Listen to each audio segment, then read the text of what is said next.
À l'époque, il n'a que 2500 soldats en Angleterre et le ralliement du Tchad, de l'Oubangui-Chari et du Cameroun y apporte 16 000 tirailleurs, c'est-à-dire 8 fois plus que ce qu'il a en Angleterre.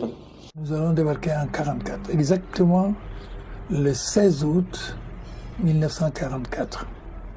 On a embarqué le soir, le 15 août. Le 15, le 16, le 17, on a débarqué à Saint-Tropez. Là, c'est la bagarre. Libérer Paris. Je le dis, mais vous ne pouviez pas nous empêcher de prendre Paris. Peut-être qu'un seul serait arrivé au pied de la Tour Eiffel. Mais quand vous dites à des gars qui se battent depuis 4 ans, du fond du monde, vous leur dites, c'est Paris. Mais non, c'était bille en tête, on libère Paris. C'est-à-dire que moi, j'étais chef de char à l'époque et je connaissais la route, mais les yeux fermés.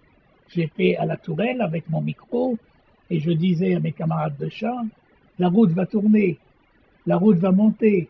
Maintenant, il y a un autre virage à gauche. Je connaissais la route par cœur et je pleurais. J'étais libérateur. Nous avons été jusqu'en Allemagne, nous avons traversé toute l'Alsace, c'est nous qui avons libéré Thann, Vieux-Thann, Cernay, Obernai, c'est nous qui avons pris Strasbourg. Le quartier de la Montagne Verte à Strasbourg, c'est nous, Sénégalais, qui l'avons pris au Conacol. On était bien accueillis, on a des fleurs et tout. On avait du snaps en Alsace et voilà, on était très comblés. Après la guerre, on a fait les comptes. Alors il y a une histoire de légende, que finalement la libération de la France avait été en somme le fruit d'opérations de la résistance et d'une armée métropolitaine. Mais non, ce n'est pas vrai. Il ne faut pas oublier que par exemple les troupes du général de Gaulle au début de la France libre, il y avait 66% d'Africains. Les Français libres, vous savez combien il y en a eu pendant la guerre entre l'armée de terre, l'armée de l'air et la marine? 53 500. 53 500 bons hommes, moins les services. Il n'y avait pas beaucoup de monde sur le terrain. Hein. Les Français ne veulent pas que l'on parle de cette époque parce que trop peu se sont mêlés au combat et trop peu se sont battus. Au moment de la libération et tout, on était confiants. Hein? On était confiants, on se disait que la France est reconnaissante à notre endroit. Et on s'est trompé parce que dès la libération, avec les anciens combattants français et nous, il y avait une différence de pension. Moi, invalide, mon homologue français, au même grade que moi et même ancienneté que moi, touche 4 fois supérieur à ce que je touche. Et lui, il les touche par mois et moi, je les touche tous les 3 mois. Toujours nous comptons sur la France. Parce que nos maris ont fait la guerre pour la France. Ils sont décédés pour la France. La France doit nous payer quelque chose qu'on peut vivre un peu avant de décéder. Parce que tous les veuves partent rejoindre leur mari. C'est dur. Mon grand-père a fait 14-18. Mon père a fait 39-45. Et moi, j'ai fait Indochine Algérie. Et j'ai rien. On ne peut pas imaginer que cette affaire-là puisse en rester là. Ça n'a pas de prix. Les gens qui ont donné leur vie, leur jeunesse à ce pays, ça n'a pas de prix. Je crois que si la participation de l'Afrique à la guerre n'avait pas été ce qu'elle a été, quand je parle de l'Afrique, je parle aussi bien de l'Afrique au sud du Sahara que l'Afrique au nord, l'Afrique du Nord. Pour moi, l'Afrique est une de ce point de vue-là. Si cette participation n'avait pas été ce qu'elle a été, je ne pense pas que la France aurait été admise après la Deuxième Guerre mondiale comme puissance parmi celles qui vont avoir le veto au Conseil de sécurité. Sans l'empire africain de la France, jamais la France n'aurait eu de place au Conseil de sécurité. Les Américains y étaient farouchement opposés. D'ailleurs, encore aujourd'hui, les votes à l'ONU et au Conseil de sécurité, c'est bien l'Afrique, les pays africains au moins les pays africains francophones, qui apportent leur soutien à la France et qui fait de la France aujourd'hui une grande puissance. Écoutez. Je dis que, comment pouvez-vous imaginer que ce peuple français ne puisse pas trouver de défenseurs en Europe, en son propre sein, et qu'il faille aller en Afrique pour lever un corps expéditionnaire de 6 millions de personnes, dont des gens qui n'ont jamais vu la France ni d'Adam ni d'Ève. Et ce sont ces gens-là qui, effectivement, vont, si vous voulez, comment dirais-je, défendre la France. Parmi eux, il y avait des Dahomey. Il y avait des Dahomey dans le maquis de Vercors. Mais on n'a pas tout le monde sénégalais. Tout le monde ne peut pas être sénégalais. Il y avait des Dahomey, il y avait des Guinéens, il y avait des gens de toute origine. Et ces gens-là, on les caricaturait. On les nourrissait mal. Ils venaient dans le froid, etc. Mais Hitler a dit, puisque j'ai compris trop tard que c'est de l'Afrique que vient le danger, je vais lever un corps expéditionnaire terrible qu'on appelle l'Africa Corps, de l'amiral Rommel, de Rommel. Et on va aller là-bas pour prendre la France à revers et on va détruire le bataillon de l'Afrique noire. Et là, on a lâché maintenant les troupes nègres qui ont battu les Allemands au niveau de Tripoli, au niveau de Benghazi, au niveau de la Cyrénaïque. On a battu. Les nègres ont battu. C'est ça le salut de la France en fait. Le salut de la France n'est pas venu de parachutage tardif des Américains. Comme on a fait là, on a même oublié de dire ce que les nègres ont fait. Mais on a emmené quelques chefs d'État africains comme d'habitude pour jouer aux enfants d'école. Mais c'est-à-dire que c'était pas sérieux. Et ce sont les Africains qui ont fait la vraie bataille, c'était en Libye. La vraie bataille qui a sauvé la France. Quand nous, on les a sauvés maintenant, je ne dis pas ces Africains qui ont participé à l'effort de guerre de la France. Moi, je dis ces Africains qui ont libéré la France. Moi, je dis comme ça, c'est ça que j'ai dit à Charles Onana. La prochaine fois que tu écris le livre, il faut mettre ces nègres qui ont libéré la France. Parce que tu dis la vérité en se faisant. À chaque conflit militaire, la France s'est tournée vers ses colonies. Force d'appoint, force de frappe, force noire, souvent jetées en première ligne. 14-18, Seconde Guerre mondiale, guerre coloniale, 1 million d'hommes, des tirailleurs, appelés sénégalais, sont venus d'une vingtaine de pays d'Afrique pour sauver cette patrie lointaine. Après la gloire, la décolonisation les a écartés de l'histoire. En cette veille de 11 novembre, le combat d'un Martiniquais nonagénaire, il demande la reconnaissance nationale pour lui et ses compatriotes noirs qui ont participé au débarquement de Provence durant la Seconde Guerre mondiale. Ces médailles, il les a gagnées en 39-45, il en est fier, mais pas heureux pour autant, car il lui manque la plus importante de toutes, la Légion d'honneur qu'il réclame pour lui et ses compagnons dissidents, en vain, jusqu'ici. Nous étions le premier bataillon antillais, composé uniquement, je le répète encore, d'Antillais et de Sénégalais, préparés, instruits, envoyés à la boucherie, à l'abattoir. Nous étions au premier rang, à Cavalère. Celui qui n'a pas connu Cavalère, c'était l'enfer. Maurice Fanor a grandi dans ce quartier de Trinité et c'est de là qu'il est parti à la guerre après avoir entendu parler de l'appel du général de Gaulle. D'abord la Dominique en canot, puis les États-Unis, avant le débarquement de Cavalère en Provence, pour libérer la France avec tous ceux, à commencer par le tirailleur sénégalais qu'on appelait alors les indigènes, comme le film du même nom qui vient de les réhabiliter. Maurice Fanor n'a gardé aucune photo, aucune image de la guerre, sauf cette carte de combattant, le souvenir d'un passé glorieux, mais qui fait place chaque fois qu'il en parle à une profonde amertume, toujours cette maudite histoire de Légion d'honneur. La ministre de Mme Alliomari est passée en Martinique. Le président l'a interpellé pour lui dire « Madame, pourquoi vous nous avez refusé la Légion d'honneur ?» Elle a répondu « Ce n'est pas un refus, mais c'est que les dossiers étaient incomplets. » Une ingratitude que Maurice Fanor a du mal à s'expliquer, il continue néanmoins à 91 ans d'espérer que l'oubli finira par être réparé avant qu'il ne soit trop tard. Un citoyen français entré dans l'armée française comme un Français de plein exercice, si je puis m'exprimer ainsi. Son uniforme était un uniforme de soldat français. Tandis que le sujet français, lui, il était un tirailleur sénégalais. Avec sa chéchia, ses bandes moltières et tout le reste, il y avait une nette différence entre le fait d'être citoyen et d'être sujet français. La Première Guerre mondiale, qui éclate en Europe, est aussi l'affaire de l'Afrique. Puisque le rêve de grandeur des puissances européennes, c'est en Afrique d'abord qu'il s'exprime. Une réalité se fait jour trop rarement mise en évidence. En 1914, les colonies africaines représentent la plus grande longueur de frontières communes aux belligérants européens. Cela explique en partie que l'Afrique sera doublement impliquée dans ce conflit mondial, à la fois comme terre de combat et comme réservoir de combattants.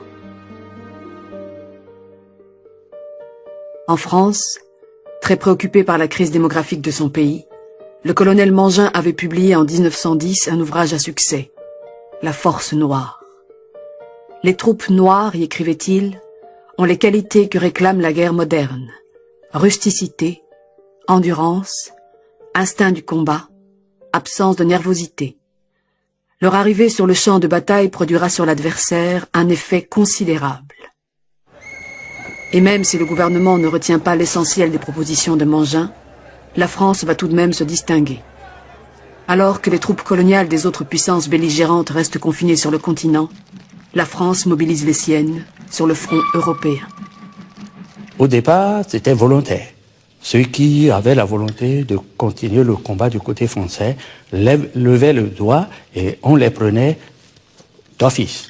Deuxièmement, si l'effectif n'atteint pas ce qu'on veut, ce que souhaite la France, on exige et on impose un quota à telle famille ou à telle autre famille parce que le roi connaît là où il y a des hommes valides. Et il connaît dans chaque foyer, dans chaque famille, les éléments les plus solides de chaque famille. Donc, on exige que, on fait la liste, chez vous, telle personne sont prises. Et si les personnes ne veulent pas y aller, les personnes disparaissent dans la nature, c'est-à-dire ils fuient, elles fuient. Et de fil en aiguille, on recueille un nombre plus élevé afin de continuer la participation militaire sur le terrain. France va coloniser Mauritanie, Sénégal, Guinée, Côte d'Ivoire, tout, partout, jusqu'à l'AOF, toute l'AOF. C'est la France qui commande. Quand on a 300 militaires, 300 balaises, militaires. Tu as l'âge de 17 ans, à 18 ans, seulement, allez, obligatoirement, tu vas faire la guerre. C'est la force. Il a la force. Si tu refuses de partir, on te fout en prison, ou bien on te fout ton père en prison. C'est obligatoire.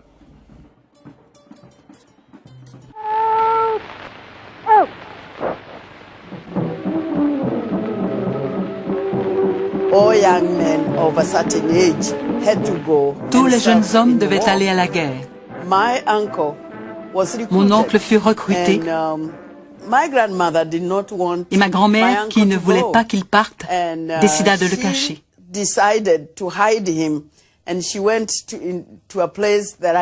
Elle partit vers une terre que je connais très bien et qui appartenait à sa famille.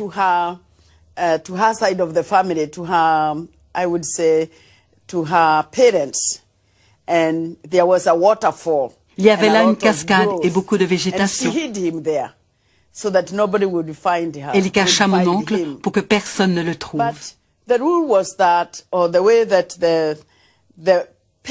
Mais les parents de ces jeunes hommes étaient victimes d'intimidation. On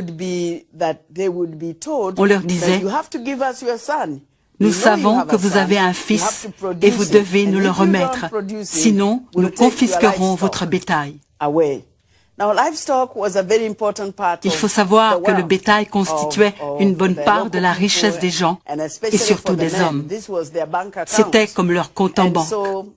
Je comprends que sous cette menace, mon grand-père ait convaincu ma grand-mère de livrer leur fils. To reveal where my uncle was.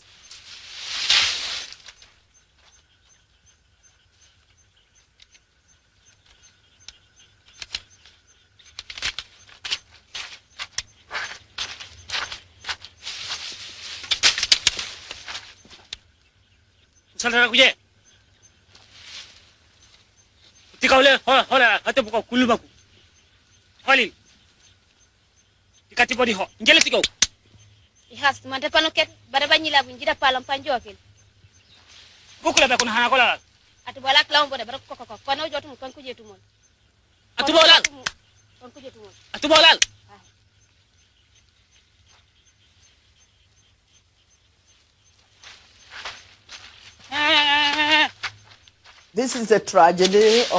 C'était la situation tragique des sujets dans une colonie. Personne ne s'est donné la peine de venir informer mes grands-parents du sort de leur fils. Sûrement que personne n'était même capable de dire où il était tombé. Ma grand-mère a pleuré jusqu'à la fin de ses jours, se demandant toujours comment son fils était mort.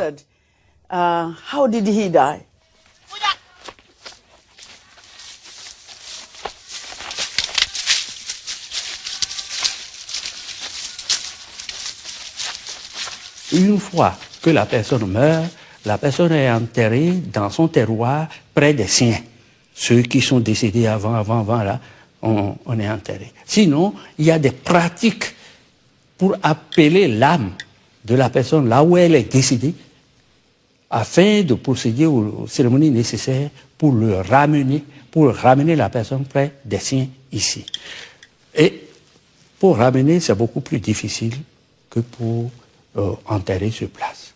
Donc, il y a cette conception qui fait que on n'a pas envie de mourir ailleurs, dans un autre pays, pour qu'on fasse des cérémonies de rapatriement ou des cérémonies de retour de l'âme auprès des siens. Le recrutement de soldats noirs et le choc qu'il provoque dans de nombreux pays d'Afrique va donner un nouveau souffle à des mouvements d'inspiration prophétique, tel au Nyasaland, l'actuel Malawi, le mouvement qu'anime John Chilembwe, pasteur baptiste et agitateur politique qui mène une violente croisade contre la guerre. Le pasteur Chilembwe sera arrêté et fusillé. Surmontant une opposition afrikaneur très sensible à la propagande pan-germaniste, le gouvernement sud-africain s'engage aux côtés des Alliés.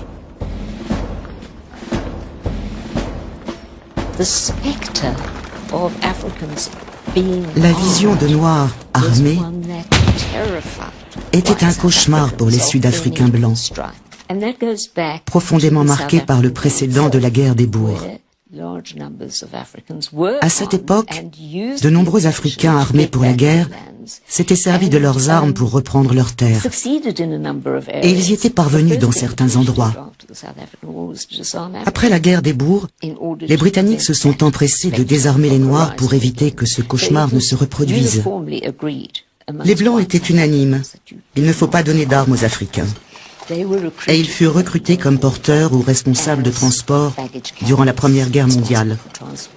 Et certains furent même envoyés en Europe.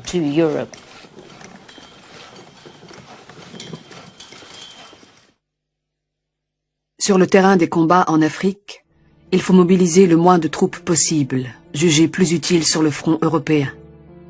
Mais alors que le Togo allemand tombe en quelques semaines, la bataille menée par les Britanniques et les Français au Cameroun sera plus longue, 18 mois, et plus meurtrière. Avec cette singularité que pour la première fois, elle oppose des soldats noirs présents des deux côtés. C'est également le cas en Afrique orientale, où des soldats professionnels noirs, des askaris, sont placés sous le commandement du général allemand von Lettow-Vorbeck. Ces askaris parviennent durant toute la guerre à fixer 150 000 soldats alliés et leurs troupes noires, qu'elles soient sous le drapeau britannique, belge ou sud-africain. Sur le front européen, les terribles combats de la fin 1917 mettent les troupes noires à forte contribution. Mon père a inhalé de gaz et tout le reste de sa vie, il a mené une vie de souffrance. On faisait des trucs de verre, de ventouses qu'on lui faisait, on coupait le corps pour qu'il puisse respirer bien. Mais rien à faire. Il est décédé des suites de cette gaz. Donc, de ce gaz. Et il nous a toujours expliqué. Mes grands frères sont là. ils peuvent témoigner. Il nous a toujours expliqué les méfaits, les atrocités de la guerre. Et c'était triste d'aller s'intoxiquer à un autre front qui n'est pas le vôtre. Au début de 1918, la plupart des belligérants ne peuvent que constater l'épuisement de leurs troupes et l'absolue nécessité de les renforcer. Il faut donc recruter de façon plus importante. C'est à Blaise Diagne, député du Sénégal, que le chef du gouvernement français, Georges Clemenceau, avec une certaine habileté politique, fait appel.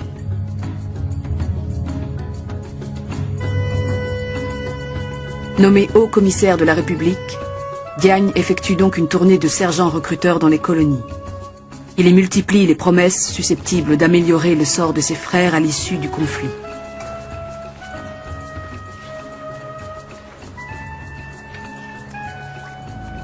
Mais la plupart de ces promesses, celles notamment d'une citoyenneté accordée pour service rendu à la patrie reconnaissante, ne seront pas respectées.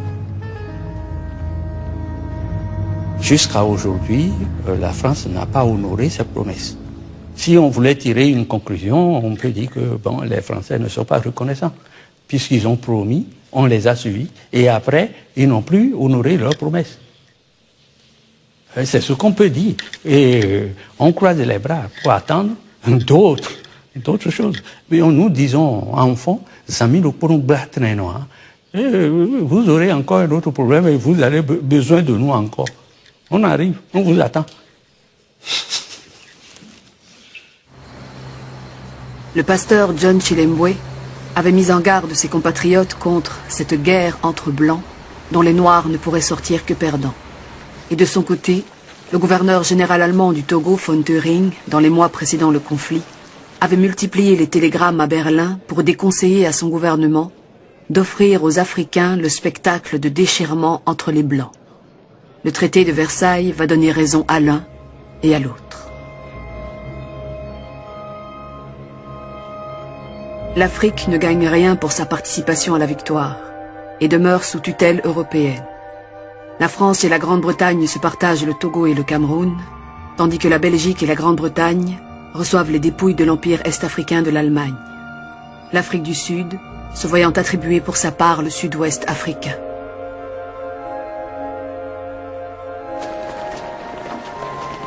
Mais dans le même temps, le doute sur la supériorité de l'homme blanc s'installe dans l'esprit des Africains. Ils ont appris qu'il y avait de bons et de mauvais blancs et que l'on pouvait tuer ces derniers.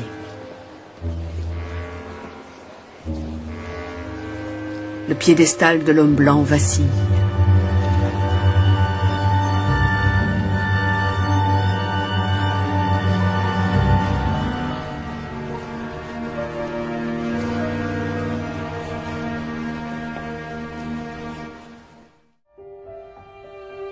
Que va représenter pour les Africains la nouvelle guerre mondiale qui se déclenche? Une guerre de blancs qui ne les regarde en rien mais va se dérouler en partie sur leur sol. Une guerre qui les verra participer à de nombreux combats et leur donnera le sentiment justifié d'avoir joué un rôle important dans son dénouement. Une guerre, enfin et surtout, qui les mettra face à face, camp contre camp, dans un affrontement meurtrier. Mai 1940, les troupes d'Hitler envahissent la France qui capitule. Auch hier wieder die Kulturträger der Grande Nation. Diese fremdrassigen Hilfsvölker rief Frankreich zur Schande Europas ins Land und feierte sie als seine schwarzen Brüder. Des propos déjà entendus lors de l'occupation de la Ruhr en 1923, quand la propagande allemande se déchaînait contre la honte noire de l'armée française.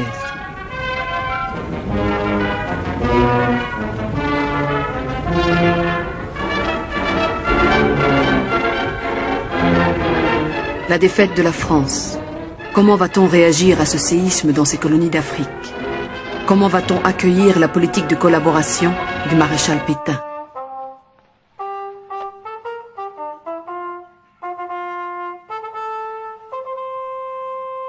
Maréchal Pétain.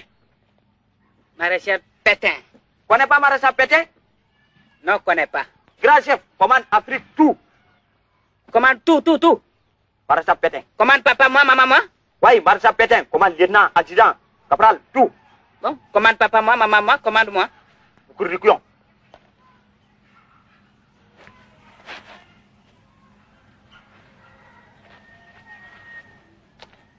C'est le chef de la France. Bon, compris maintenant? Chef de la France? Oui, compris. Gouverneur du Tchad, le Guyanais Félix Eboué se rallie à la France libre dès le mois d'août.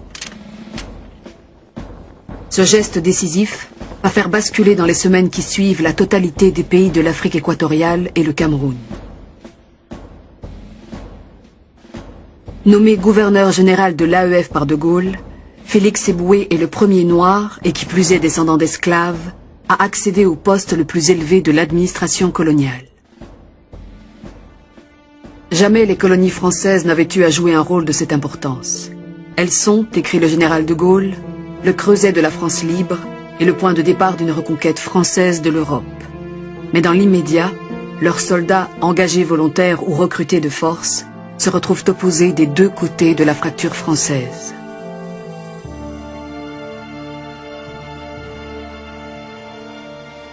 Ainsi, une partie de la force noire demeure sous la coupe de l'État français, c'est-à-dire du maréchal Pétain et des gouverneurs généraux qui lui sont restés fidèles.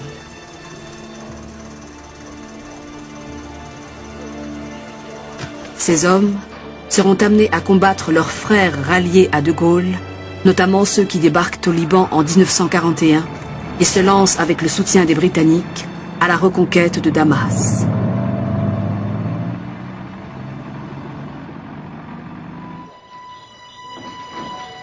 Si les Alliés peuvent avancer sur tous les fronts à la fois, en Europe, en Asie et en Afrique, c'est qu'ils ont accès en toute sécurité à des matières premières que la guerre a rendues inexploitables chez eux, mais qui abondent en Afrique, où ils développent les transports nécessaires pour les acheminer. Dans les colonies françaises, coupées en deux, la ponction économique est sans précédent, aussi bien en Afrique équatoriale qu'en Afrique occidentale, où les vichistes entreprennent la construction d'une ligne Méditerranée-Niger qui restera inachevée.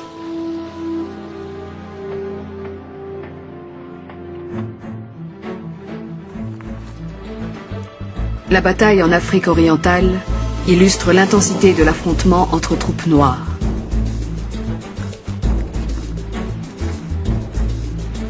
Les Italiens ont recruté des Somaliens colonisés et des Éthiopiens hostiles au Négus. Et ces soldats vont être littéralement pris en tenaille par les Britanniques et leurs recrues sud-africaines, rhodésiennes, kenyanes et nigérianes.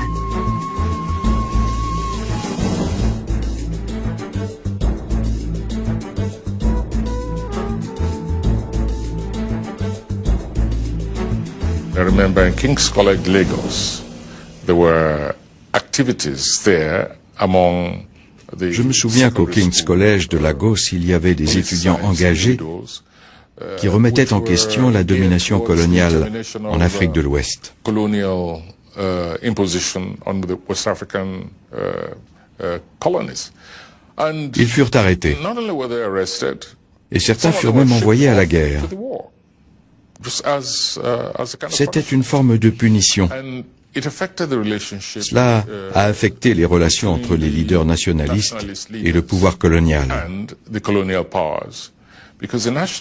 Car les nationalistes disaient « Cette guerre est-elle la nôtre ? Pourquoi participerions-nous à un conflit entre des pays d'Europe qui ont non seulement dépouillé le continent africain de son capital humain pendant des siècles, durant la traite des Noirs, mais qui en plus continuent à s'approprier les ressources des colonies. Bref, en quoi cette guerre nous concerne-t-elle ?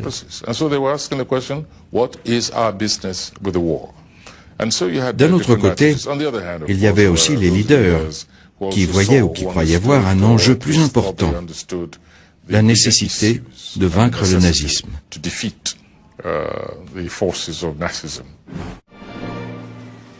Un an plus tard, les Britanniques, avec les mêmes soldats noirs issus de leur colonie, débarquent à Madagascar. Pour y affronter et pour y vaincre, les forces françaises restaient fidèles à Vichy. Ce n'est pas vraiment cette présence anglaise qui a laissé plus de traces à Madagascar, mais la confrontation entre les tirailleurs français, que les Malgaches appelaient les Sénégalais, et les tirailleurs anglais, qui étaient les Zoulous. Et c'était quelque chose d'assez choquant pour la population malgache de voir des Blancs, en fait, des Anglais et des Français, faire se battre des Noirs. Et de se dire que les Blancs, ils mènent leur guerre à travers les Noirs. Enlève-moi toutes les affiches de Pétain. Colle celle-ci à la place. C'est lui, le nouveau chef de la France. Un général de brigade.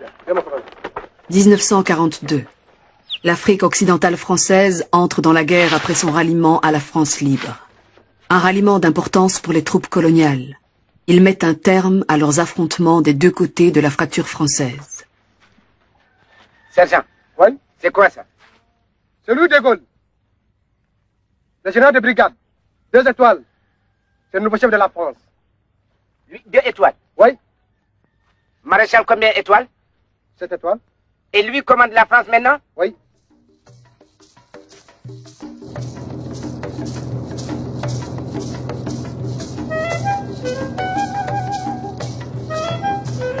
Brazzaville est devenue depuis 4 ans la capitale de la France libre. Charles de Gaulle y rend hommage en janvier 1944 à la participation des Africains à la lutte contre le nazisme. De Gaulle est par ailleurs conscient que ces mêmes Africains ont connu durant la guerre une fraternité des armes qui les a conduits à une réflexion politique plus avancée et qu'il faudra en tenir compte. Ce qui m'a frappé, moi en tout cas, c'était vraiment que les résolutions de Brazzaville aient été prises dans une conférence où il n'y avait aucun représentant délégué par les Africains. S'il y avait des hommes de couleur comme Eboué, ils étaient en tant que fonctionnaires, en tant que responsables de l'État français.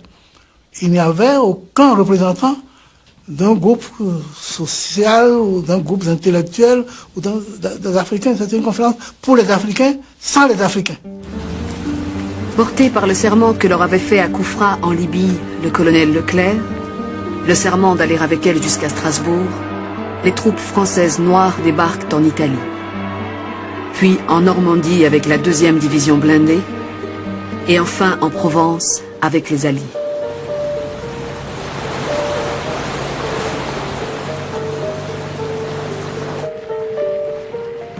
Les troupes noires qui avaient été sur tous les fronts, à partir de 1944, on les a dégagées de certaines zones au nom du blanchiment des troupes.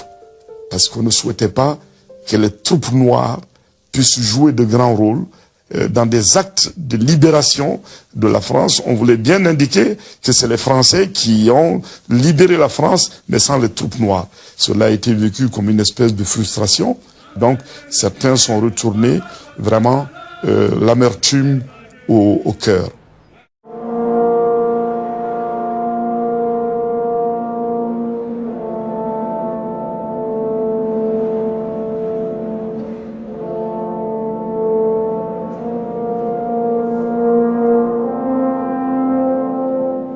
Chacun avait un Sénégalais devant lui, c'est-à-dire un grand monsieur par rapport à nous. Et le Sénégalais s'est déshabillé en gardant le caleçon long. Nous, on a enlevé notre petit truc civil et on a remis le pantalon, etc. Du Sénégalais. On ne voyait plus nos mains. Ça me faisait mal au cœur parce que je me suis dit, ces jeunes-là qui n'ont pas fait d'exercice, qui n'ont rien fait, qui vont se mettre à la bataille, comment ils vont s'en sortir? Et personnellement, je ne voulais même pas partir, moi je ne voulais pas laisser mes camarades, je voulais rester là. Aussi bien les journaux de marche et des opérations que les rapports des autres officiers français de l'armée ne donnaient aucune explication vraiment valable des raisons de ce blanchiment. C'était toujours le problème du climat et tout. En fait, la véritable explication tient au fait que De Gaulle souhaitait que la France soit libérée par des soldats blancs.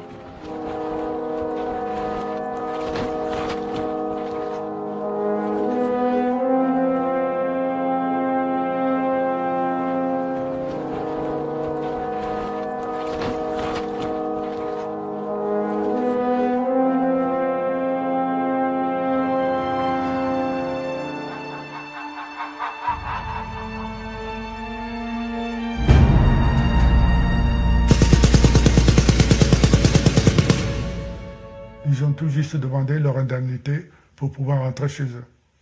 Voilà. Ils ne l'ont pas eu. Ils ont eu la mort. En octobre 1944, le froid d'un hiver particulièrement rude, l'usure des soldats qui pour certains sont engagés sans répit depuis 2 ans, et la volonté des autorités de voir les jeunes Français participer plus activement au dernier feu de la libération conduisent, selon les termes d'époque, à blanchir les régiments sénégalais. Séparés des chefs qui les avaient conduits à la victoire, les tirailleurs vivent difficilement ce blanchiment, un sentiment que tempèrent les défilés de la victoire et la perspective d'un prochain rapatriement dans leur pays d'origine. À Morlaix, le 3 novembre 1944, doit appareiller le bateau le Circasia pour Dakar, avec 2000 tirailleurs africains. 300 d'entre eux refusent d'embarquer, car on leur a promis la régularisation de leurs papiers militaires avant de quitter le territoire français. Ils sont enfermés dans un hangar. Pour une cause insignifiante, la gendarmerie intervient et tire, faisant 7 blessés. Nous sommes le 11 novembre. Sur le Circasia, l'amertume grandit. 400 ex-prisonniers refusent de continuer le voyage et débarquent à Casablanca. Les 1280 soldats restants arrivent le 21 novembre à Dakar. Ils sont acheminés à la caserne de Tiaroy, proche de la ville. Ils sont déterminés à conserver leur grade FFI et à obtenir toutes leurs indemnités. Avant leur arrivée, le 18 novembre, un télégramme émanant de la direction des troupes coloniales indique expressément de régler au mieux et le plus rapidement possible les situations des militaires indigènes coloniaux.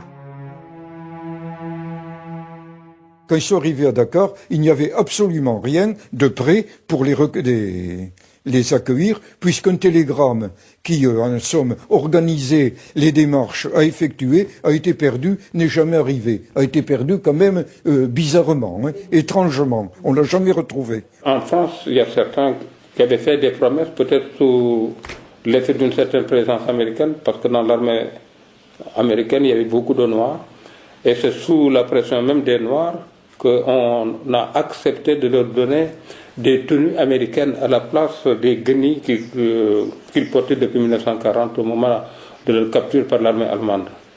Mais quand ils sont arrivés ici, on leur a enlevé, on a confisqué les tenues que l'armée américaine leur avait données pour leur restituer leurs guenilles.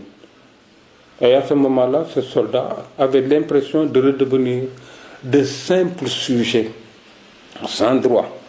C'est-à-dire qu'on cherchait encore à les humilier. Le 28 novembre, à la caserne de Tiaroy, 500 soldats maliens ont ordre de rentrer chez eux. Ils refusent de prendre le train car ils n'ont toujours pas touché leur solde de guerre. Ils entament des palabres avec le général Dagnan en bloquant sa voiture. Pour le général, alors qu'il leur promet de vérifier les textes, le retour à la discipline et à l'obéissance s'impose. Quand un contingent est embarqué et rentre à Dakar, on les met au camp de Tiaroy. Mais dès avant leur arrivée en Afrique, ils posent un certain nombre de revendications. Qu'on leur change leurs habits, parce qu'ils avaient été prisonniers dans les camps allemands.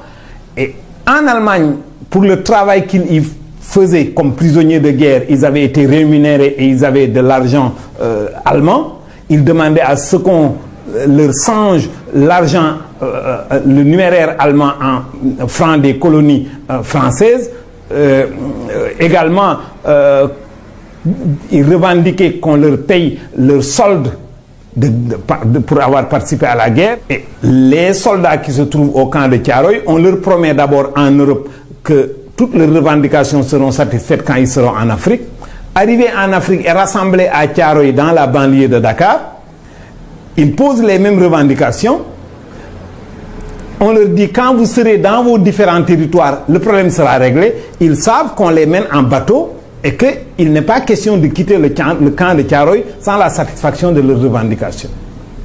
Ils prennent en otage quelques officiers, ce qui met en rage l'administration coloniale et l'administration militaire. À l'aube, le camp est encerclé, on tire sur ces soldats qui reviennent de la guerre et du combat contre les Allemands. C'est des troupes françaises qui tirent contre eux.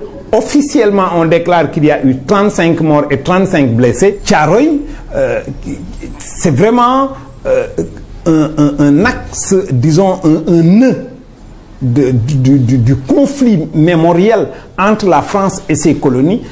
La France qui n'a jamais voulu reconnaître, disons, cette participation des tirailleurs sénégalais à sa libération en 1945, qui leur a octroyé certes les pensions légitimement et légalement dues, mais sans jamais leur verser une pension égale à celle qui était versée à ses propres soldats. Les tirailleurs vont pendant des décennies revendiquer un traitement égal comme cela était le cas devant les balles des forces ennemies, mais jamais ils n'ont réussi jusqu'à ce qu'un tirailleur porte plainte contre l'État français.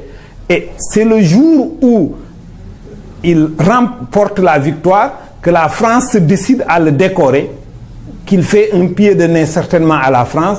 Il meurt la veille de sa décoration. L'histoire de Dakar, en somme, c'est la confrontation entre deux mondes. Un monde de colonisateurs qui étaient restés confortablement à l'écart de la guerre et ces gens qui revenaient après avoir quand même souffert presque 5 ans affreusement. D'autre part, les FFI leur avaient donné des grades, et ces grades n'étaient pas reconnus par l'armée française. Or, eux voulaient être soldés aux grades qu'ils détenaient dans les forces françaises de l'intérieur. Alors, au lieu de ce qu'on appelle en France, en Afrique, des palabres, où tout s'arrange, après de longues discussions, les affaires se sont envenimées, on leur a tiré dessus.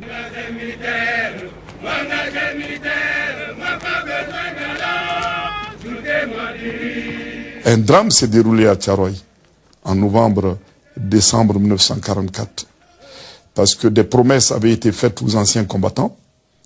Ils devaient recevoir des pécules en France. On leur a dit d'aller à Thiaroye et qu'ils les recevraient à Thiaroye.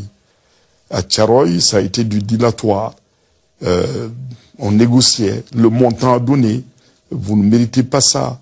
Vous n'avez pas pu justifier le temps que vous avez passé au front. Donc, avec beaucoup d'humiliation. Nous avons droit à la prime de démobilisation, aux indemnités, aux pécules, au rappel du solde de guerre. Nos collègues français qui étaient avec nous et qui ont partagé avec nous les geôles allemandes sont venus à Morlaix dans le Finistère pour nous le confirmer. Et nous les croyons. Devons-nous penser qu'il y a deux France, la métropole et la coloniale? Et ce qui devait arriver ou ce qui ne devait pas arriver est arrivé, parce que un général à l'époque, Dagnan, est venu vers le 26 novembre 1944 à Thiaroye essayer de négocier avec les anciens combattants qui ne voulaient pas quitter Thiaroye, qui ne voulaient pas rejoindre leur territoire avant d'avoir perçu leurs émoluments et leurs droits. Ça a mal tourné. Le général Dayan, qui était le commandant des troupes à Dakar, a été pris en otage. Nous souffrons beaucoup la guerre. Camp de concentration. Nous mangeons. Catéfoule. Hein?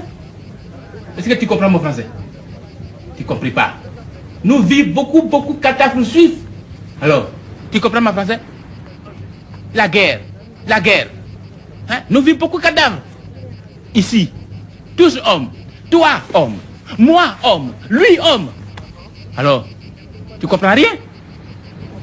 Le général leur promet, sur son honneur de soldat, que, bon, s'ils le libèrent, ils seront payés, ils le libèrent, en quoi ils ont été bien naïfs d'ailleurs, et dans la nuit du 30 novembre au 1er décembre 1944... On a tué à Thiaroye, au Sénégal.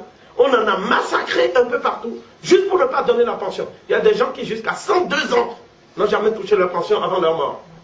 Et aujourd'hui, on n'a pas payé encore. Alors, nous vous parlons.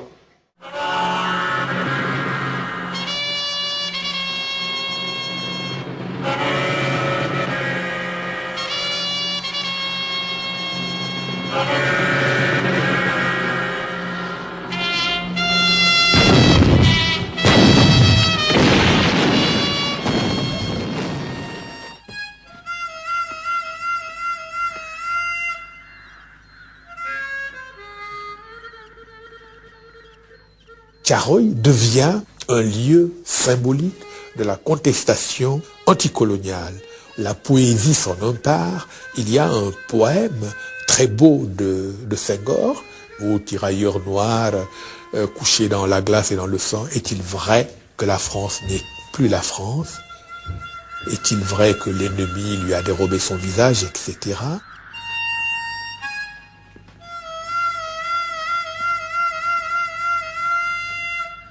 Sur la longue période qui s'achève, l'empire du silence aura finalement réussi à faire entendre sa voix. Encore faible, mais de plus en plus affirmée.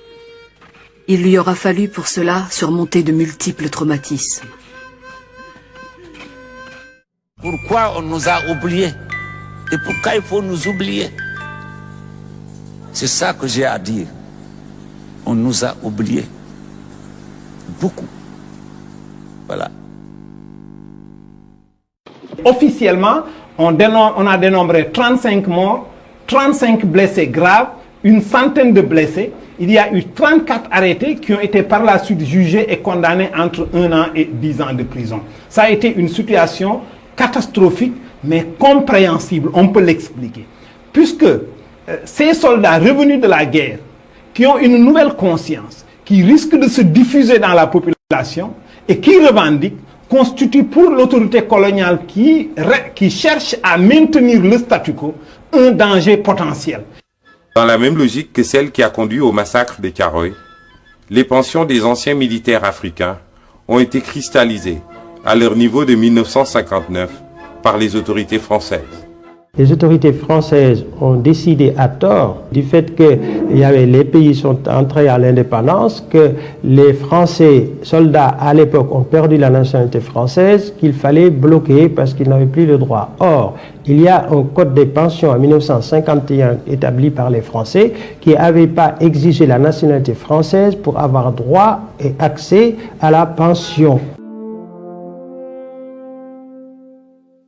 Les combattants coloniaux, comme après la guerre de 14-18 d'ailleurs, ont été traités d'une manière très différente de leurs camarades européens. Ainsi, en 1960, plutôt à la fin de 1959, un décret a dit qu'étant donné qu'ils n'étaient plus citoyens, sujets français, leur pension serait cristallisée, c'est-à-dire qu'elle n'augmenterait plus, qu'elle resterait gelée au taux du 1er janvier 1960. Depuis, au gré d'intérêts économiques et stratégiques de la France, des visites de présidents de la République ont fait quelques réajustements. Mais ce n'est pas encore, et de très loin, au taux pratiqué pour les anciens combattants français. Par 6 mois, nous avons 57 700 par mois, par semestre.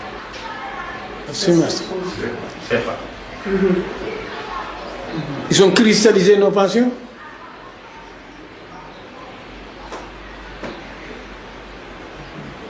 Ils ont cristallisé nos pensions. Nous touchons la quart des pensions françaises. Et c'est maintenant qu'il veut régulariser ça. Depuis, il parle, ça n'a pas encore arrivé. Ouais. Ils vont valoriser notre pension. Ça n'est pas fait, ça a été dit, ça a été un peu partout dit, par les journaux, les journalistes, les historiens, tout ça. Mais jusqu'ici, rien, on n'a rien vu, il n'y a que des promesses. Voilà le message. Il n'y a que des promesses. On nous fait des promesses tout le temps, tout le temps. M. Chirac avait promis fermement que l'an 2000, ils vont rétablir ces anciens combattants dans le droit. Bon, ça n'a pas été fait. Bon, le président Wade, avant d'être président de la République, il a déjà intervenu plusieurs fois en France. On a toujours dit oui, mais jamais rien. Bon, en France, toutes les associations d'anciens combattants, tous se sont impliqués pour que nous soyons rétablis dans nos droits.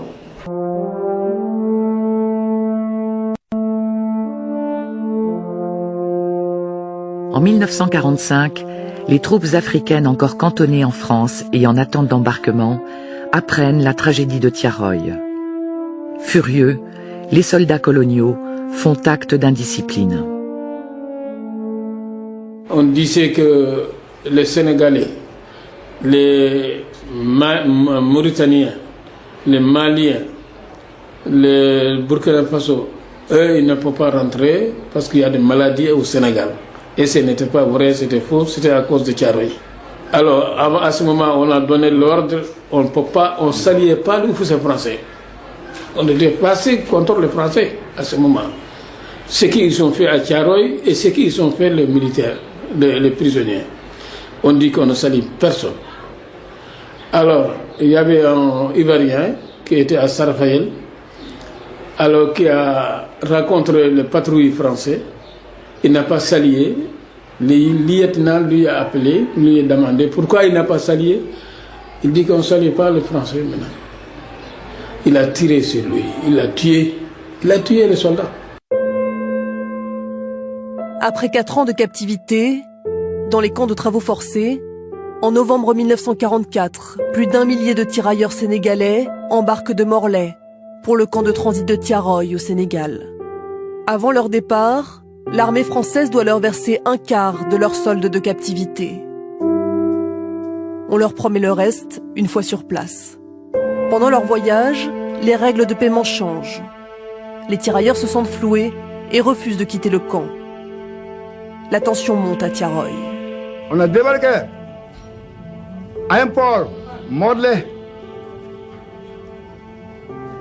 Embarqué Morlaix pour venir de Dakar.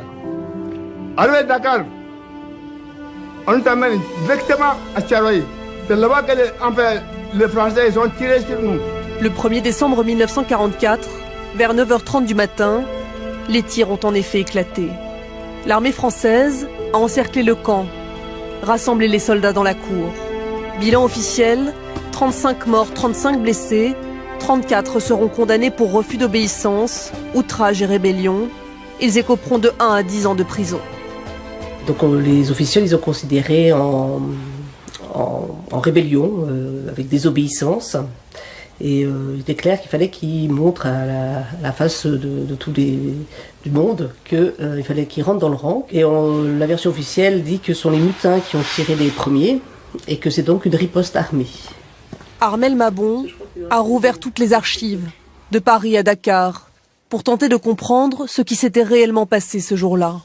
Pour cet ancien haut gradé de l'armée, plus de doute possible. Il est manifeste à travers les documents qu'il n'y avait pas d'armes dans le dépôt, donc c'est une fable. Donc on a affaire à des gens rassemblés sur un terrain sur qui on a tiré, des gens sans défense. Donc on est bien sur un massacre, on n'est pas sur une mutinerie. Ces documents, ce sont les différents rapports de l'armée. Il y a d'abord le rapport du général Dagnan, ignorant certaines revendications financières des tirailleurs. Puis le rapport Salmon, dans lequel figure un trou dans la chronologie, précisément au moment des tirs. Enfin, le rapport Lemasson, qui prouverait la thèse de la préméditation. Le 1er décembre, vers 6h45, je fus prévenu que la force armée intervenait pour réduire les rebelles. Et en militaire, quand on dit réduire, c'est ce que ça veut dire. Il ne s'agit pas de...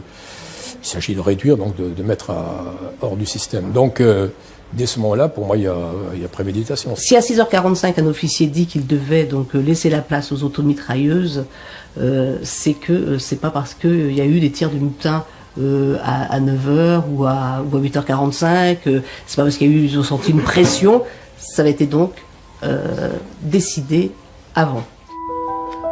Aucun survivant connu aujourd'hui du massacre de Thiaroye. Yves Abibou est le fils d'Antoine Abibou, tirailleur sénégalais, condamné à 10 ans de prison en tant que meneur de la mutinerie. Les lettres de sa famille et de sa marraine de guerre n'ont pas suffi à lui épargner la détention.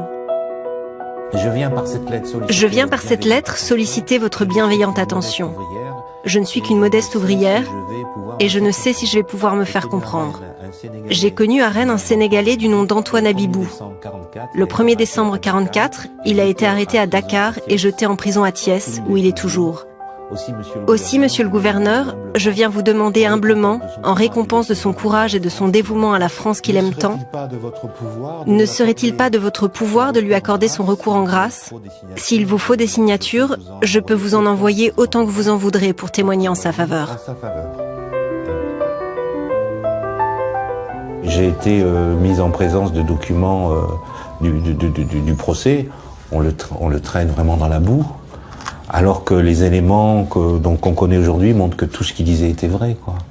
Donc moi, plus je creuse, plus c'est pire, en fait. Hein. C'est donc maintenant, bon, oui, j'ai besoin qu'on aille jusqu'au bout, que l'État français, comme il l'a fait par ailleurs, reconnaisse que là, il y a eu quelque chose qui est un crime d'État, tout simplement. Voilà, que sa dignité soit réhabilitée, que les choses soient réparées. Un début de réparation à Dakar, le 12 octobre 2012, lorsque François Hollande parle enfin de Thiaroye. La part d'ombre de notre histoire, c'est aussi la répression sanglante qui, en 1944, au camp de Thiaroye, provoqua la mort de 35 soldats africains qui s'étaient pourtant battus pour la France. 70 ans après, le bilan des morts reste douteux et certains contestent l'existence même d'un massacre. Le président de la République s'est engagé à restituer toutes les archives au Sénégal. Le ministère de la Justice examine l'opportunité d'un procès en révision. Une page d'histoire à présent avec cette décision de justice rendue lundi en France. La Cour de cassation a rejeté la demande de révision pour un tirailleur sénégalais, en réalité un Dahoméen, condamné à 10 ans de prison et à la dégradation militaire pour avoir participé au soulèvement de Thiaroye, un camp près de Dakar. C'était le 1er décembre 1944, pendant la Seconde Guerre mondiale. L'armée coloniale avait ouvert le feu sur des militaires qui réclamaient le paiement de leurs soldes et de leurs indemnités. On voit là les images du film de Saint-Ben Ousmane sur cette page d'histoire. Officiellement, la France reconnaît 35 morts. En réalité, cela, ça pourrait être beaucoup plus que ça. Alors, on va analyser cette décision de justice avec l'historienne Armelle Mabon. Nous la retrouverons par Skype. Mais avant cela, je vous propose d'écouter Yves Habibou. Il a 63 ans. C'est lui qui a porté le combat devant la Cour de cassation pour la réhabilitation de son défunt père. Nous l'avons joint par téléphone. On écoute sa réaction. Voilà une occasion ratée de faire que je puisse avoir confiance dans la justice de mon pays, de réparer quelque chose qui a eu lieu il y a 71 ans. Je veux dire, ça coûtait pas grand-chose de dire oui, allons plus loin, réouvrons ce dossier. Donc je suis déçu. J'ai besoin que mon père soit réhabilité parce qu'il a été injustement condamné pour des faits qui n'ont jamais existé. Parce que cette injustice crée chez moi une grande souffrance. Et je pense que pour tout le monde, comme pour moi, il est important que la justice passe. Et on retrouve Armelle Mabon. Armelle Mabon, bonjour. Vous êtes historienne, enseignant-chercheur à l'Université de Bretagne Sud et spécialiste de l'histoire des soldats indigènes. C'est comme ça qu'on les appelait sous la colonisation. Alors, on vient d'entendre Monsieur Habibou. Il y a beaucoup d'émotions. 71 ans après, on a l'impression que les blessures de cette page d'histoire sont toujours à vif. Oui, effectivement, parce qu'il y a c'est jamais cicatrisé. On peut rien cicatriser dès lors qu'il y a un mensonge qui a été donc fabriqué en 1944, puis 45, et encore aujourd'hui, et la preuve en est avec ce jugement. De quoi s'agit-il quand vous parlez de mensonge, c'est-à-dire que les faits tels qu'ils sont présentés ne sont pas exacts? Ah non, les faits ont été trafiqués. C'est vraiment un camouflage d'un massacre prémédité, d'une spoliation des soldes de captivité, d'un nombre de morts avec un bilan des victimes beaucoup plus important. Et voilà, c'est l'histoire des condamnés qui ont été injustement condamnés, mais c'est aussi par rapport à l'hommage qu'on doit rendre aussi aux victimes. Là, je rebondis sur ce que disait Yves Habibou, parce que il a rencontré justement Biram Sangor, qui est le fils, lui, d'une victime de Thiaroye. Cet homme, qui a près de 80 ans maintenant, s'est rendu chaque année sur la tombe de son père, sur une tombe anonyme au cimetière militaire de Thiaroye, et c'est lors du discours de François Hollande qu'il apprend qu'en fin de compte, son père n'est pas enterré dans ce cimetière. Le président Hollande dit que l'endroit de leur sépulture demeure inconnu. Ce n'est pas vrai. Les autorités françaises à Dakar, par exemple, ont la cartographie des fosses communes. Donc pour Biram Sangor, c'est encore très très violent. Il est encore marqué par le fait qu'il n'a jamais connu son père. Il a réclamé auprès de la France depuis des années que son père obtienne la mention mort pour la France et qu'il puisse y avoir lui les droits d'orphelin. Il n'a soit jamais eu de réponse. Et là, par exemple, sa dernière lettre, c'est tout récent, c'est en septembre 2015, au ministre de la Défense et au président de la République française et à Macky Sall, président de la République du Sénégal, et il n'a toujours pas eu de réponse. Madame Mabon, ce soulèvement, il est présenté officiellement comme une mutinerie. On parle de 35 morts. Est-ce que c'est la vérité historique? Alors, évidemment, on peut dire que c'est un mensonge d'État, dans la mesure où ce sont les rapports des officiers ont été écrits sur ordre, pour camoufler donc ce massacre qui est prémédité, mais il a fallu beaucoup de temps pour déterminer ce mensonge d'État. Il a fallu confronter tous les rapports et puis découvrir que des documents ont été écrits après le massacre, mais avec une date antérieure au massacre. Ce sont c'est vraiment au final, il fallait camoufler aussi la spoliation des soldes de captivité, camoufler le nombre de morts qui est peut-être 10 fois plus important que celui annoncé officiellement. Et cette vérité commence à faire jour. Mais en un mot, vous diriez que cette décision de la Cour de cassation, c'est un rendez-vous manqué avec l'histoire? Alors, disons que c'est terrible. C'est vrai que ce jugement, il est terrible parce que les magistrats n'ont pas pris en compte le fait nouveau, majeur, fondamental, qui est qu'en fin de compte, il n'y a jamais eu de rébellion armée, de mutinerie. Mais au final, peut-être que c'est pas un rendez-vous manqué, parce que Christiane Taubira, la garde des Sceaux, a encore la possibilité de saisir la même commission d'instruction, mais alors pour les 34 condamnés. Et il faut qu'elle le fasse, parce que le jugement ne peut pas inscrire dans le marbre cette histoire officielle mensongère. Ce n'est pas possible. Donc c'est à Christiane Taubira de prendre la responsabilité, parce qu'elle sait que tous ces hommes sont innocents, et que le Tiaroy, ce n'est pas une rébellion armée, c'est bien un massacre prémédité. Armelle Mabon, historienne et chercheuse à l'Université de Bretagne Sud, merci d'avoir répondu à nos questions. Merci à vous. Roger Bocandé appartenait au bataillon de Saint-Louis qui a encerclé le camp de Tiaroy. Il était tireur d'élite et avait 22 ans. Moi, comme j'étais en première ligne, je voyais tout. Alors, il y avait des soldats français qui étaient sur des espèces de chars. Je ne sais pas ce que c'est. Et il y avait un officier français qui avait tenu son espèce de fusil mitrailleur. Alors lui, comme il parlait beaucoup, il a énervé les officiers, parce qu'il y avait beaucoup d'officiers parmi eux. Enfin, qu'ils aient volé les grades, que ce soit vrai ou pas, en tout cas, on voyait bien qu'ils avaient des galops. C'est les anciens prisonniers. Ils avaient beaucoup de galops, beaucoup de décorations, et on voyait qu'ils n'avaient pas peur. Alors, quelques-uns sont sortis des rangs, ils ont giflé l'officier qui était sur l'espèce de char. Ils ont giflé. Alors, les Français ont compris que ces gens-là n'avaient rien à faire. Ils n'ont peur de rien. Ils ont tiré une rafale. C'est fini. Alors moi, c'est la première fois que je voyais tomber des personnes. C'est mon ami Nicolas Ndiaye qui me disait, ils sont morts. Je dis, comment ils sont morts? Il me dit, si, ils sont morts. Tu vois, ils ont tiré.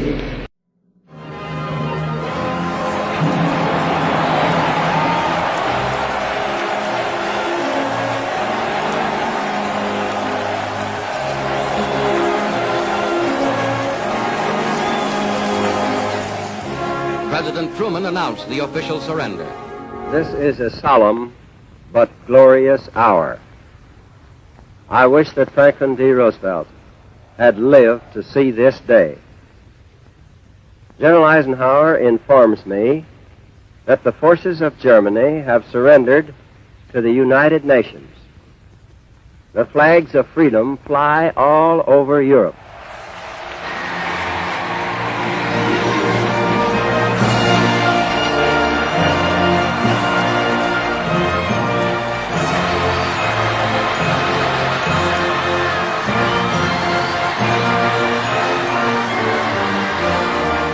L'une des premières conséquences institutionnelles de la fin de la guerre est la création en juin 1945 de l'Organisation des Nations Unies. Sa charte affirme d'emblée le droit des peuples à disposer d'eux-mêmes. Et 3 ans plus tard, la Déclaration universelle des droits de l'homme proclame dans son préambule que les hommes doivent être protégés contre toute forme de tyrannie et d'oppression.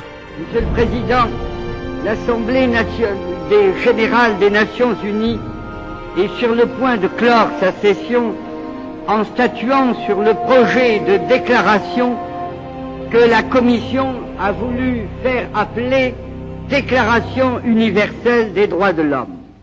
Je tiens à vous rappeler qu'en 1945, au moment de la création des Nations Unies, il n'y avait que 3 États indépendants africains. Vous aviez l'Égypte, le Libéria et l'Éthiopie. Les 50 autres États étaient des colonies.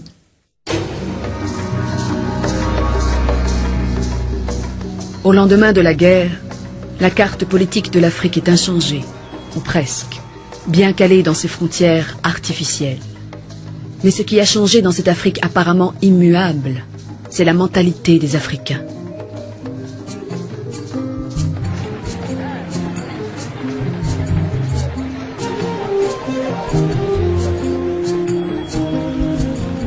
Les combattants ont connu la fraternité des armes.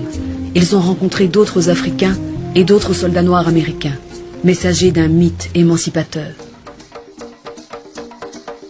Et cette ouverture au monde, ces combattants vont en parler, en ville, au village ou en famille. En même temps qu'elles fournissaient des hommes, les colonies africaines ont aussi apporté à la France un secours efficace en argent, en matières premières et en denrées alimentaires. On se trompe souvent en pensant que l'Afrique n'a contribué que sur le plan démographique seulement. Cela est totalement faux. Non seulement les colonies ont été obligées de fournir tout ce qu'elles avaient de meilleur, à savoir l'arachide pour le Sénégal, les bananes pour la Guinée, les oranges pour la Côte d'Ivoire, le café, le cacao pour la Côte d'Ivoire, du bétail pour le Mali et le Niger, etc. Mais il y a eu surtout la participation financière. Des opérations de dons volontaires ont été organisées. On a organisé des quêtes, on a organisé des souscriptions. Les populations y ont participé, ça représentait des sommes considérables qui ont été envoyées pour soutenir l'effort de guerre en France. En retour, on devrait leur accorder la même chose dans leur propre pays. Ils sont revenus avec une mentalité totalement nouvelle. Et les archives parlent de la mentalité nouvelle de l'ethnie Wolof. Ils n'acceptent plus l'injustice. Ils n'acceptent plus l'infériorité. Ils n'acceptent plus qu'un blanc les toise du regard. Ils n'acceptent plus qu'on les humilie. Ils n'acceptent plus qu'on les traite comme s'ils étaient des moins que rien. Parce qu'ils avaient participé à la guerre, ils avaient pu voir que le blanc n'était pas invincible. En regardant, en suivant la documentation, qu'il y a eu une série de provocations méthodiquement distillées pour opérer la répression afin de faire peur à tous ceux qui étaient susceptibles de parler d'indépendance ou d'autonomie. Parce que De Gaulle à Brazzaville a été très net. Pas question d'autonomie, pas question d'indépendance, tout dans le cadre français. Les choses ont été très nettes. Les anciens combattants ont joué un rôle important dans la prise de confiance politique qui a conduit aux indépendances africaines dans les années 60. Ils ont vu de près le monde occidental, en ont compris les faiblesses, se sont servis de ce qu'ils avaient acquis là-bas comme expérience dans leur lutte contre le colonialisme.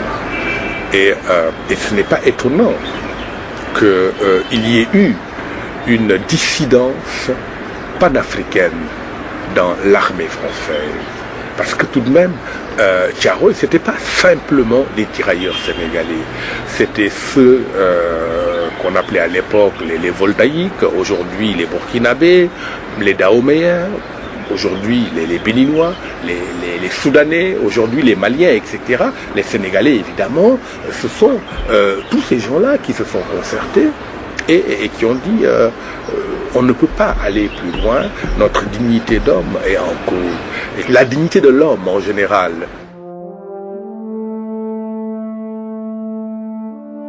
Les droits revendiqués par ces ex-prisonniers étaient légitimes, comme l'attestent les documents officiels.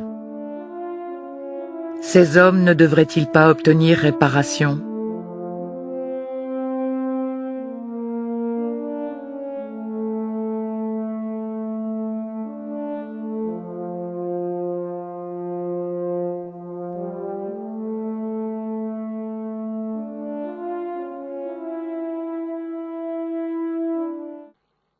La guerre, qui est une accoucheuse de révolution, a créé une ambiance et même a éveillé un nationalisme, des revendications qui ne paraissaient pas évidentes ni normales autrefois, avant-guerre.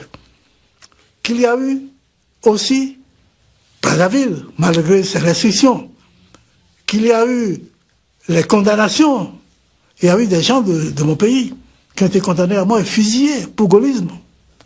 Que tout cela ne pouvait conduire qu'à une chose, c'est de dire non, après cette guerre, nous ne pouvons plus rester ce que nous étions.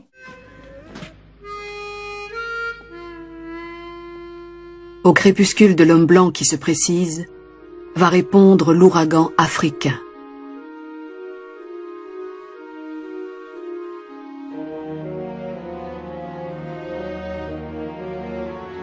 De nombreux libérateurs, parmi lesquels les figures charismatiques de Kwame Nkrumah, de Patrice Lumumba ou de Nelson Mandela, vont conquérir de hautes luttes et souvent au prix de leur vie, l'émancipation à laquelle rêvaient depuis plus d'un demi-siècle les Africains. Il semblerait que d'abord les troupes allemandes craignaient beaucoup les combattants africains, parce que souvent c'était les derniers à rester sur le champ de bataille. Je crois que c'est ce qui s'est passé à Irène. Alors donc en fait le capitaine Tuéréré, il a juste été quelqu'un qui essayait de suivre un ordre de la hiérarchie. En fait, juste au moment où les troupes se retirent, et on demande à la 53e de tenir bon jusqu'au bout. De tenir bon jusqu'au bout. En fait, il a appliqué cet ordre à la lettre, et il a dit, bon, donc la 53e ne recule pas. Il faut qu'on aille jusqu'au bout, comme dit l'ordre. Et c'est ça qui a permis qu'à ce que eux, ils reculent pas. Et donc, il est fait état, et c'est même les Allemands aussi eux-mêmes qui louaient leur courage, en fait. Donc, c'est que quand ils avaient plus de munitions, ils y allaient, mais vraiment, avec tout leur tripes, ils montaient au front, et avec des espèces de machettes, mais machettes coupées au milieu, en fait. Bon, les machettes actuelles que nous avons actuellement sont un peu comme coupées à moitié, et ils appelaient ça des coupe-coupe ou des douk-douk, et avec ça, bah, ils attaquaient, ils allaient au front, n'ayant plus de munitions, traverser les balles et avec courage. Et mon grand-père justement me disait, donc ce courage-là, on était obligé parce qu'on était acculés et les Allemands, ils étaient plus forts et nous, on n'avait pas du tout autant de moyens qu'eux. Et donc, il fallait absolument y aller. Et donc, moi, je pense que poussés dans leur retranchement, ils étaient obligés d'être courageux comme ça. Ben, ça a permis à ceux que les Allemands aussi aient peur d'eux et ils trouvent qu'eux aussi soient des bons combattants. Puis au sein de nous, eh ben, on les a incorporés, c'était pour mettre en première ligne aussi, hein, en général. C'est-à-dire? Ben, j'étais exposé au moins autant que les Blancs, hein. Voire plus? Tu es humain, hein. On défend chacun sa peau, hein. Bon. C'est malheureux de le dire, mais c'est un peu ça, hein. Mais c'est des choses, là vous l'enregistrez, vous en ferez ce que vous voudrez, mais c'est des choses qu'on ne doit pas dire. Mais c'était quand même, pour les Allemands, c'était des sous-hommes. Les Noirs, c'était des sous-hommes, hein. Bon. Et qu'ils étaient aussi combattants qu'eux et tout ce qui s'ensuit. Même, enfin égal aux Allemands, parce qu'ils ne combattaient pas avec les mêmes armes. Hein. C'est ça qui est, bon, enfin c'est comme ça, mais considérés comme des sous-hommes, hein. Qu'il a fallu abattre pratiquement comme des chiens. Et puis là dans l'armée française, il n'y a plus personne pour les défendre. Donc, nous, on devrait nous considérer. On nous a humiliés d'ailleurs. Ça, je veux dire, humiliés. Parce que on a été avec eux, au feu, au débarquement, partout, jusqu'en Allemagne, traverser le Rhin, avec tout ce qu'on appelait les canons et tout ça là. Mais après c'était bien quand on passait. C'était la victoire. Chaque fois, n'est-ce pas, qu'on rentrait dans une ville. Victoire, victoire, et puis là, tout ça là. Mais c'était bien. Mais après la guerre, on nous a oubliés. On nous a oubliés. On nous a oubliés. Parce qu'on nous a, après la guerre, c'était le rassemblement à Frégis. Et à Frégis, on ne mangeait pas bien. Vous voyez déjà là où comment ça se fait. Là, c'était cristallisé depuis 1959. Hein? Alors, depuis lors, les pensions, non seulement les pensions des anciens combattants, des anciens militaires, mais tout ce qui était de la France d'outre-mer. Voilà. Hein? Tout ce qui n'était à l'indépendance, tous les pays qui étaient à l'indépendance en ce moment ont eu leurs pensions cristallisées. Il y a quelque temps, on était 40 000. Mais maintenant, si on te met, on n'est même pas 20 000, 8 000 et quelques. Il n'y en a pas. On a diminué. Ça, c'est l'intérêt de la France, c'est ce qu'ils cherchaient. C'est qu'elle cherchait la France. Maintenant, commencez à payer. Payer. Mais, quelle façon de payer? On ne peut pas. Et c'est ça très dérisoire, ce qu'on appelle, par rapport à ce qu'ils nous doivent, eux. Pendant la guerre, quand les balles crépitaient, il n'y avait pas de régime de vie, je ne sais pas quoi. Il n'y avait pas de blanc et de noir. Et plutôt, c'est plutôt les noirs qui succombaient. Même pendant la captivité. Même pendant la captivité. Les privations, on ne peut pas tout raconter. On ne croirait même pas. Si on racontait ce que nous avons vécu dans les camps de concentration, on ne croirait pas. Hein. Ah non. Que les gens vivaient avec le gazon. On est allé jusqu'à bouillir le gazon. Des chats qui circulaient de chiens, non, par question. Il me paraît important que par devoir de justice, la France ait conscience qu'elle nous doit une réparation, qu'elle a une dette morale vis-à-vis de nos ancêtres et des populations que nous représentons. Il ne faut pas que ça s'exprime uniquement à travers des discours éloquents. Il faut que ça s'exprime dans les actes. Il faut que les livres d'histoire soient réécrits. Le travail que je voulais faire au départ, c'était d'identifier tous les tirailleurs sénégalais qui sont venus sur le sol français. Et puis, peut-être les cimetières, photographier les tombes, faire un registre avec toutes les tombes et tout, identification et tout. Pour avoir la liste de ces combattants, j'ai saisi les services de l'armée au ministère de la Défense. On m'a orienté vers Metz. On dit que les archives c'est là-bas. J'ai contacté Metz. Ils m'ont envoyé un CD avec entre 14 000 et 15 000 noms de tirailleurs, disant que c'est ce qu'ils avaient sous la main. Quand j'ai eu cette liste, alors 14, 15 000 noms sous forme CD, c'est ingérable. Il fallait que je tire ça sur papier. Et bon, comme je ne travaille pas, j'ai pas beaucoup de moyens. J'ai eu la chance de tomber sur une dame extraordinaire au ministère de la Défense. Parce que c'est elle que je l'ai contactée plusieurs fois. Elle a accepté de me tirer ces documents sur papier. 750 pages, ça fait. Bon. J'ai pris donc ces trucs, ces documents, ces pages. Et je me suis dit, excusez-moi le terme, je suis un peu fouille-merde quelquefois. Je me suis dit, bon, ça ne me suffit pas. Les noms, d'accord, ils sont enterrés dans telle commune, mais il faut que je vérifie. J'ai commencé à appeler les communes. J'ai dit, bon, tiens, j'ai ici une liste de machins. Est-ce que vous avez des tirailleurs sénégalais enterrés dans votre... Oui, bon, est-ce que vous pouvez m'envoyer les listes que vous avez? Alors, évidemment, beaucoup m'ont envoyé des listes. Et en faisant des recoupements, j'ai vu que sur la liste envoyée par l'armée, sur la liste des communes, il y avait parfois des différences. Des noms qui figuraient sur une liste et pas sur l'autre, ou des noms qui complétaient. Et il y a un exemple qui est patent. J'ai contacté la commune de la Tête de Bouche dans la Gironde, là où il y avait un camp militaire où il y a les tirailleurs hivernaient là-bas, la formation des unités, il y a même des unités qui ont été créées là-bas. Et sur la liste envoyée par Metz, il y avait à peu près 600 noms de tirailleurs sénégalais qui sont morts et qui sont enterrés là-bas. Mais quand j'ai contacté la commune, la Tête de Bouche, ils m'ont envoyé 912 noms de tirailleurs sénégalais qui ont été enterrés. Ça fait une différence de d'environ 300 cadavres. J'ai signalé ça à l'armée. Et ils disent, ah bon, je dis oui. Je leur ai dit, vous voyez, je suis en train de vous aider en faisant mes recoupements et tout. Donc ça les a beaucoup intéressés. Et comme j'ai appelé toutes les municipalités, machin, tout, je ne sais pas comment l'affaire s'est passée. Toujours est-il qu'un jour, c'était peut-être 4-6 mois après, Un jour, j'appelle une municipalité, il y a une dame qui dit, mais qu'est-ce que c'est cette histoire de tirailleurs sénégalais? Mais c'est un vent de folie ou quoi? Parce que maintenant, on ne respire plus. Tout le monde maintenant appelle le tirailleur sénégalais, s'intéresse au tirailleur sénégalais, qu'est-ce qui se passe, bon. Et elle me dit, c'est à un point tel que le ministère de la Défense nous a donné des instructions disant de ne plus communiquer des listes des tirailleurs au privé, aux particuliers, de les orienter tous vers Metz.